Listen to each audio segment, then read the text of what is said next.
Hello നമസ്കാരം, എൻ്റെ പേര് സന്ധ്യ. ഞാൻ ഈ ചാനലിൽ എളുപ്പത്തിൽ വേഗത്തിൽ ചെയ്യാവുന്ന ഇന്ത്യൻ റെസിപ്പീസ് ആണ് ചെയ്യുന്നത്. അപ്പോൾ ഇന്ന് നമ്മൾ ചെയ്യാൻ പോകുന്നത് ഒരു കിച്ചടി റെസിപ്പിയാണ്. ഇത് ഇഞ്ചി ഉപയോഗിച്ചിട്ടുള്ള ഒരു കിച്ചടിയാണ്.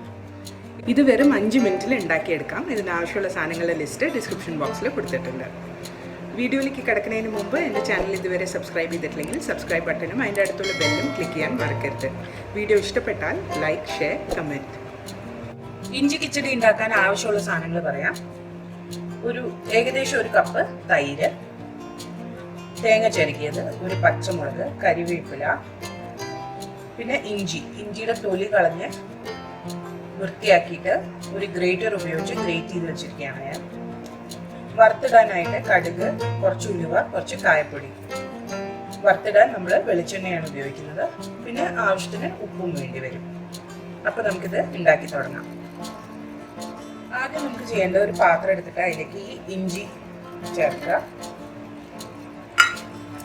തൈരിന്റെ അരഭാഗം ഇതിലേക്ക് ചേർക്കുക.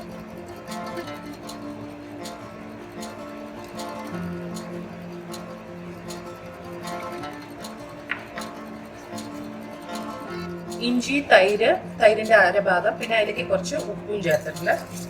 ഇതെല്ലാം കൂടി ഒന്ന് നന്നായിട്ട് മിക്സ് ചെയ്യുക.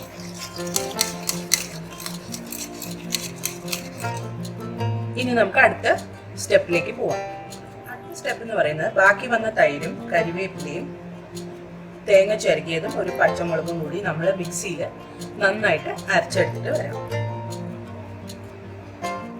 അപ്പോൾ തേങ്ങയും പച്ചമുളകും തൈരും എല്ലാം കൂടെ ചേർത്ത് അരച്ചെടുത്തിട്ടുണ്ടായിരുന്നു. അത് നമുക്ക് ഈ മിക്സിയിലേക്ക് ചേർക്കാം.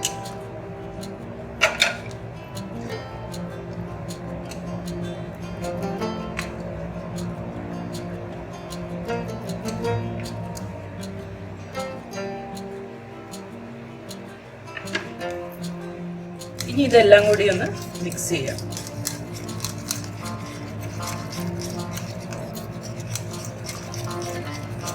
ഞാൻ വളരെ ചെറിയൊരു ക്വാണ്ടിറ്റി ഉണ്ടാക്കുന്നുള്ളൂ. ഇതെല്ലാം മിക്സായി. ഇനി നമുക്ക് വറുത്തിടാം. അപ്പൊ ഞാൻ വെളിച്ചെണ്ണയിൽ കടുക്, കുറച്ച് ഉലുവ, കായം ഇതൊന്ന് നന്നായിട്ട് വറുത്തിട്ടുണ്ട്. ഇത് നമുക്ക് ഈ കിച്ചടിയുടെ മുകളിലേക്ക് വയ്ക്കാം.